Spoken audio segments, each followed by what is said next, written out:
Mikhail, the 8th world chess champion and one of the most electrifying players to ever touch the game, was already a legend by the 1970s.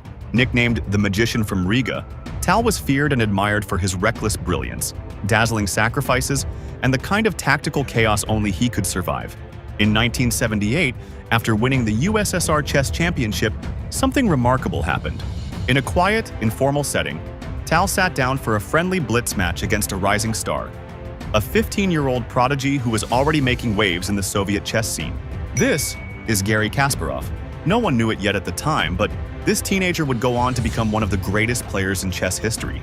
Yet in this one electrifying game, Tal reminded everyone why he was still the magician. So how exactly did Tal outplay the future world champion with a dazzling queen sacrifice? Let's dive in. The game opened with the Richter-Rauser variation of the Sicilian defense.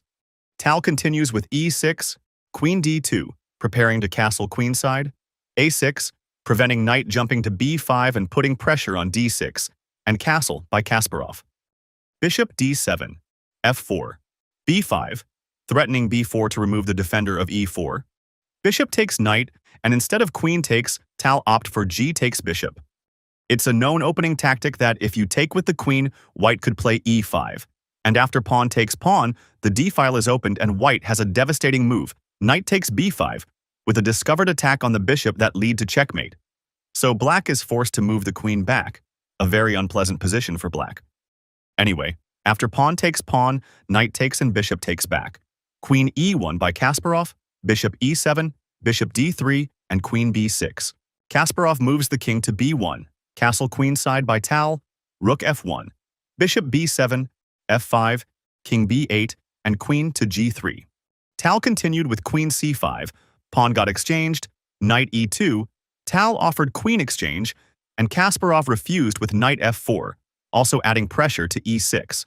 Rook d to e8 indirectly defends e6, rook d to e1, nicely aligning the rook with black's queen, rook e to g8 attacks the queen, queen h3 attacks the pawn, and bishop to c8 defends.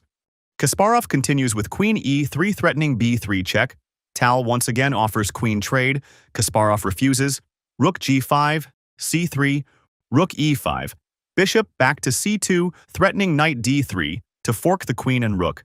Another queen trade offers, Kasparov refuses again, and rook back to g5, bishop b3 hitting the queen, queen c6, knight f4, putting pressure on e6, rook defends, queen c2, queen c7, g3, and for some reason Tal played the losing move bishop b7, disregarding e6. Kasparov also for some reason didn't take the pawn and instead moved the king to a1, f5, takes, knight d3 hitting the rook, bishop e4 pinning the knight, and Kasparov beautifully sacked the exchange. He follows with bishop d5 attacks the rook, rook e3, knight b4 threatening to fork the queen and king a7 defends, a4, queen c5, pawn takes, and Tal once again plays the losing move bishop f6. Kasparov followed with rook take f5, threatening to capture the undefended bishop while x-raying white queen, rook c8 by Tal, and Kasparov threw away his advantage with knight c6 check. Tal continued with king b6, bishop b3, rook e1 check, king a2, and Tal played the astonishing pawn takes b5, completely ignoring the attacked queen, which Kasparov took.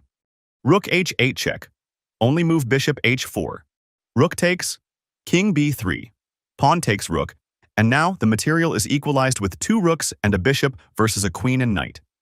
Here Kasparov played the losing move that completely sealed the game, queen f5, but Tal didn't find the strongest reply. He played rook e2 instead of rook c1, which would have maintained his advantage.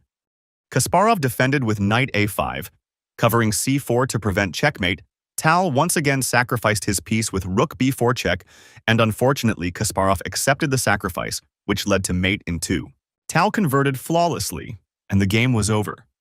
If you loved this game, hit that like button and subscribe for more incredible chess battles. It was only a friendly blitz game, but it captured everything that made Tal unforgettable. Fearlessness, creativity, and the willingness to stake everything on a single idea. What did you think of this crushing win by Tal? If you've got a favorite classic you'd like to see next, drop it in the comments below.